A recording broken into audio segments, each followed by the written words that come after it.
पौलाचे कलस्सीकरास पत्र. कलस्सी येथील पवित्र जनास व ख्रिस्तातील विश्वास ठेवणाऱ्या बंधूस, देवाच्या इच्छेने ख्रिस्त येशूचा प्रेषित पौल व तिमथ्य बंधू याचकडून, देव आपला पिता याचपासून तुम्हास कृपा व शांती असो. ख्रिस्त येशूमधील तुमचा विश्वास व तुमची सर्व पवित्र जनांवरील प्रीती याविषयी ऐकून आम्ही तुम्हासाठी जेव्हा प्रार्थना करीतो, तेव्हा स्वर्गात तुम्हासाठी राखून ठेविलेल्या आशेमुळे आम्ही सर्वदा आपल्या प्रभू येशू ख्रिस्ताचा पिता देव याचे उपकार स्मरण करीतो. या आशेविषयी तुम्ही सुवार्तेच्या सत्यवचनात पूर्वी ऐकले. ही सुवार्ता तुम्हाकडे येऊन पोचली आहे. तुम्ही देवाच्या कृपेविषयी ऐकले व खरेपणाने तिची माहिती करून घेतली. त्या दिवसापासून जशी तुम्हामध्ये तशीच सर्व जगातही ती फळ देत व वृद्धिंगत होत चालली आहे. एपफ्रास आमच्या सोबतीचा प्रिय दास, तुमच्या वतीने ख्रिस्ताचा विश्वासू सेवक, त्याचपासून तुम्ही ती कृपा अशीच शिकला. आत्म्याच्या योगे झालेल्या तुमच्या प्रीतीविषयी त्यानेच आम्हास कळविले. यावरून आम्हीही ते ऐकल्या दिवसापासून तुम्हासाठी प्रार्थना व विनंती केल्याशिवाय राहत नाही. ती अशी की सर्व आध्यात्मिक ज्ञान व बुद्धी यांच्याद्वारे तुम्ही त्याच्या इच्छेसंबंधी ज्ञानाने भरावे, यासाठी की तुम्ही सर्व प्रकारे प्रभूला संतोष मिळण्याकरिता त्याला शोभेल असे वागावे, म्हणजे प्रत्येक प्रकारच्या सत्कर्माचे फळ द्यावे आणि देवाच्या ज्ञानाने तुमची वृद्धी व्हावी. सर्व प्रकारची सहनता व धीर ही तुम्हास आनंदासह प्राप्त व्हावी, म्हणून त्याच्या गौरवाच्या पराक्रमानुसार तुम्ही सर्व प्रकारच्या सामर्थ्याने समर्थ व्हावे.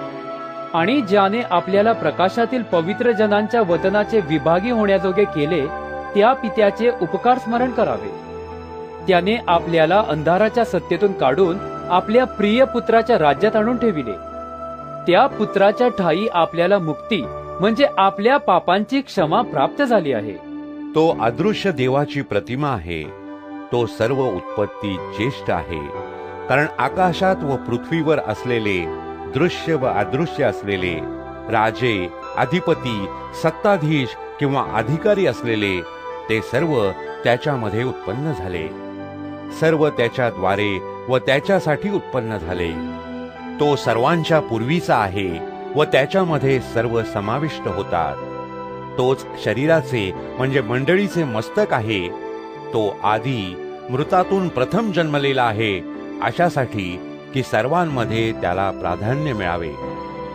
सर्व पूर्णता त्याच्यात वसावी आणि त्याच्या वधस्तंभावरील रक्ताच्या द्वारे शांती करून तद्द्वारे सर्व ते पृथ्वीवरील असो किंवा स्वर्गातील असो, त्याच्या स्वतःबरोबर त्याच्याद्वारे समेट करणे हे पित्याला बरे वाटले.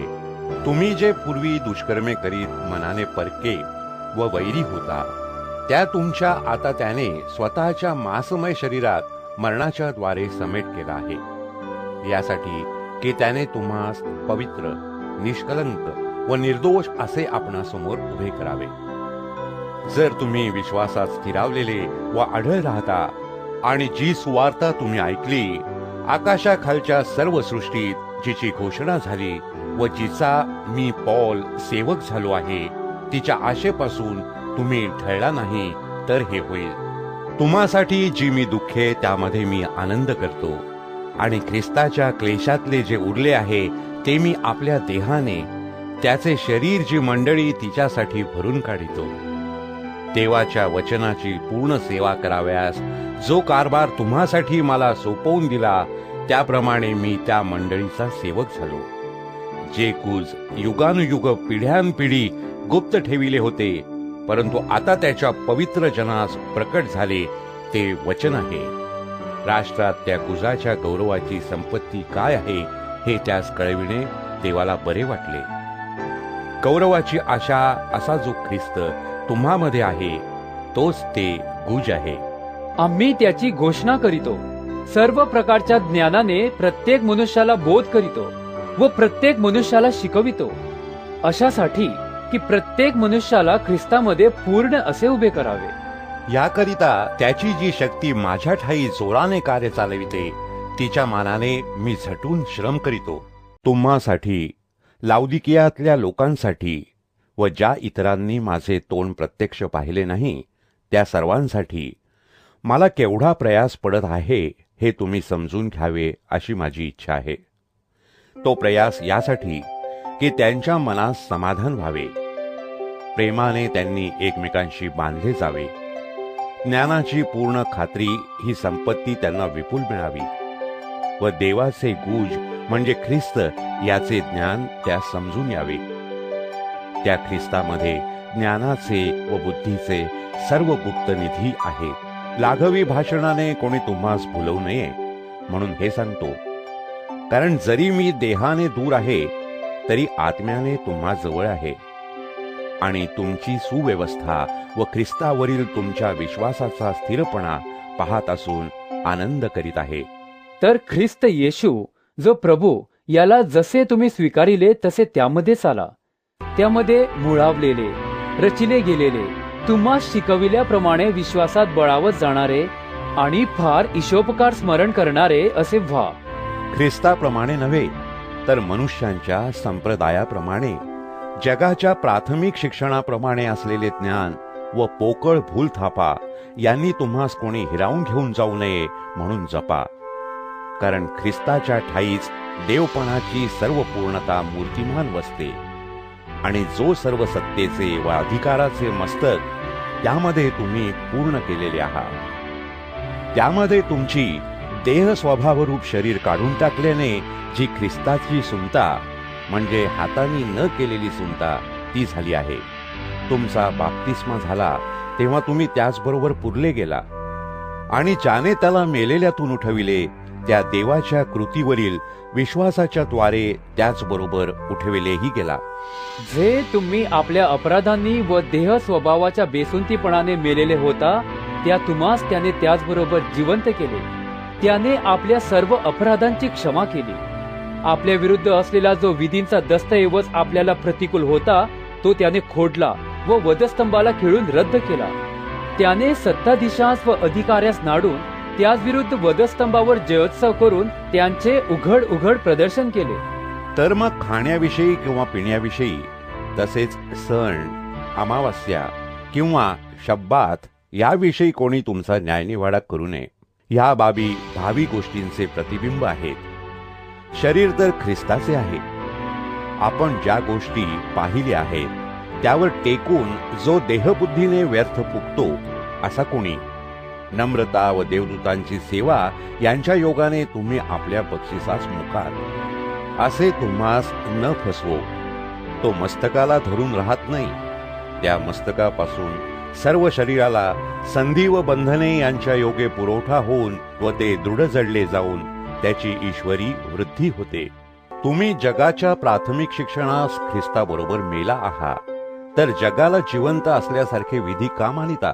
उपभोगाने नष्ट होणाऱ्या वस्तू हाती धरू नको, चाखू नको, स्पर्शू नको असे जे मनुष्यांच्या आज्ञांचे व शिक्षणाचे विधी आहेत ते का मानिता? याला स्वेच्छा सेवा, दीनभाव व देहदंडन यावरून ज्ञानाचे नाव आहे खरे, तरी देह स्वभावाच्या तृप्तीला प्रतिबंध करण्याची त्यांची योग्यता नाही. यास्तव तुम्ही ख्रिस्ताबरोबर जर उठविले गेला तर ख्रिस्त देवाच्या उजवीकडे जिथे बसला आहे तेथल्या वरील गोष्टी मिळवायचा यत्न करा. वरील गोष्टींकडे मन लावा, पृथ्वीवरील गोष्टींकडे लावू नका. कारण तुम्ही मृत झाला आणि तुमचे जीवन ख्रिस्ताबरोबर देवामध्ये गुप्त ठेविलेले आहे. आपले जीवन जो ख्रिस्त तो प्रकट होईल तेव्हा तुम्हीही त्याचबरोबर गौरवात प्रकट व्हाल. तर पृथ्वीवरील तुमचे अवयव जीवे मारा, म्हणजे जार कर्म, अमंगळपणा, कामवासना, कुवासना व लोभ याला मूर्तीपूजा म्हणावे, यास जीवे मारा. त्यामुळे देवाचा कोप आज्ञाभंगाच्या पुत्रावर होतो. तुम्ही पूर्वी त्या वासनात जगत होता तेव्हा त्यामध्ये तुम्हीही वागत होता. परंतु आता क्रोध, संताप, दुष्टपण, मुखाने निंदा व शिवीगाळ करणे ही सर्व आपणापासून दूर करा. एकमेकांबरोबर लबाडी करू नका, कारण तुम्ही जुन्या मनुष्यास त्याच्या कृतीसह काढून टाकले आहे आणि जो नवा मनुष्य त्यास अस्तित्वात आणणाऱ्याच्या प्रतिरूपाप्रमाणे पूर्ण ज्ञानात नवा केला जात आहे त्याला अंगी द्यायला आहात. यात हेलेणी व यहुदी, सुनता व बेसुनता, बर्वर व स्तुती, दास व स्वतंत्र हे नाही, तर ख्रिस्त सर्व काही आणि सर्वात आहे. तुम्ही देवाचे पवित्र व प्रिय असे निवडलेले लोक आहात. म्हणून करुणायुक्त हृदय, ममता, नम्र भाव, लीनता, सहनशीलता ही अंगी लिहा. एकमेकांचे सहन करा आणि कोणाविरुद्ध कोणाचे गाऱ्हाणे असल्यास आपसात क्षमा करा. प्रभूने तुम्हाला क्षमा केली तशी तुम्हीही करा. पूर्णता करणारे बंधन अशी जी प्रीती, ती या सर्वांवर अंगी लिहा. ख्रिस्ताची शांती तुमच्या अंतःकरणात राज्य करो. तिजकरिता तुम्हाला एक शरीर असे पाचारण्यात आले आहे आणि तुम्ही कृतज्ञ असा. ख्रिस्ताचे वचन तुम्हामध्ये सर्व ज्ञानाने भरपूर राहो. स्तोत्रे, गीते व आध्यात्मिक स्तवने यांनी परस्परास शिकवण द्या व बोध करा. आपल्या अंतःकरणात देवाला कृपेच्या प्रेरणेने गा आणि बोलणे किंवा करणे जे काही तुम्ही करिता ते सर्व प्रभू येशूच्या नावाने करा आणि त्याच्याद्वारे देव जो पिता त्याचे उपकार स्मरण करा. बायकांनो, जसे प्रभूमध्ये उचित आहे त्याप्रमाणे तुम्ही आपापल्या नवऱ्याच्या अधीन असा. नवऱ्यांनो, तुम्ही आपापल्या बायकोवर प्रीती करा व तीच बरोबर निष्ठुरतेने वागू नका. मुलांनो, तुम्ही सर्व गोष्टीत आपल्या आईबापांची आज्ञा माना, हे प्रभूला आवडते आहे. बापांनो, तुम्ही आपल्या मुलांना चिडवू नका, चिडवाल तर ती खिन्न होतील. दासांनो, तुम्ही सर्व गोष्टीत आपल्या व्यवहारातल्या धन्यांच्या आज्ञा माना.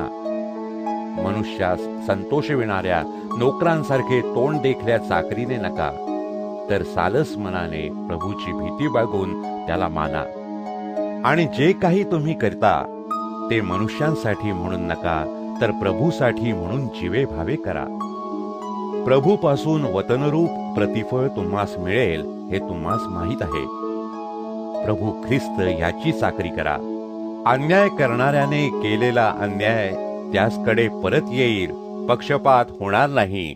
धन्यांनो, तुम्हासही स्वर्गात धनी आहे हे लक्षात बाळगून तुम्ही आपल्या दासांबरोबर न्यायाने व ममतेने वागा. प्रार्थनेत तत्पर असा व तिच्यात ईशोपकार स्मरण करीत जागृत रहा. आणखीन आम्हासाठी ही प्रार्थना करा, अशी की ख्रिस्ताच्या ज्या गुजामुळे मी बंधनातही आहे ते सांगावयास देवाने आम्हासाठी वचनाचे दार उघडावे. यासाठी की जसे मला बोलले पाहिजे तसे बोलून मी ते गुज प्रकट करावे. बाहेरच्या लोकांबरोबर सुज्ञतेने वागा, संधी साधून घ्या. तुमचे बोलणे सर्वदा कृपायुक्त, मिठाने रुचकर केल्यासारखे असावे, म्हणजे प्रत्येकाला कसकसे उत्तर द्यावयाचे हे तुम्ही समजावे. प्रिय बंधू तुखिक, प्रभूमधील विश्वासू सेवक व माझा सोबतीचा दास, हा माझे कसे काय चालले आहे ते तुम्हास कळविल. त्याला मी तुम्हाकडे यासाठीच पाठविले की आमचे वर्तमान तुम्हास कळावे व त्याने तुमच्या मनाचे समाधान करावे. त्याचबरोबर विश्वासू व प्रिय बंधू अनेसिम तुम्हातला एक यालाही पाठविले आहे. ते येथील सर्व मजकूर तुम्हास कळवितील.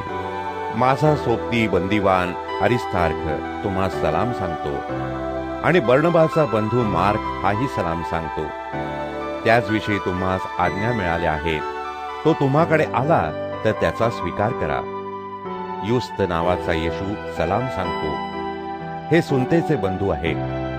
हे मात्र देवाच्या राज्याकरिता माझे सहकारी आहेत व ते माझे सांत्वन असे झाले. ख्रिस्त येशूचा दास एपफ्रास, जो तुमच्यातलाच आहे, तो तुम्हास सलाम सांगतो. तो आपल्या प्रार्थनांमध्ये सर्वदा तुम्हासाठी जीव तोडून विनंती करीत आहे की ईश्वर इच्छेने प्राप्त झालेल्या सर्व स्थितीत तुम्ही परिपूर्ण व निर्भ्रात असे स्थिर राहावे. त्याच विषयी मी साक्ष देतो की तुम्हासाठी व जे लाउदिकियात व हेरापलीत आहेत त्यांच्यासाठी तो फार श्रम करीत आहे. प्रिय वैद्य लूक व देमास हे तुम्हास सलाम सांगतात. लाउदिकियातील बंधू नुफा व तिच्या घरी जमणारी मंडळी या सलाम सांगा. हे पत्र तुमच्यात वाचून दाखविल्यावर लाउदिकियातील मंडळीतही वाचण्यात यावे व लाउदिकियास गेलेले पत्र आणवून तुम्हीही वाचावे अशी व्यवस्था करा. आर्खिप्पाला सांगा की जी सेवा तुला प्रभूमध्ये मिळाली आहे ती पूर्ण करण्यास तिकडे लक्ष दे. मी पौलाने स्वहस्ते लिहिलेला सलाम. माझ्या बंधनांची आठवण ठेवा. तुम्हावर कृपा असो.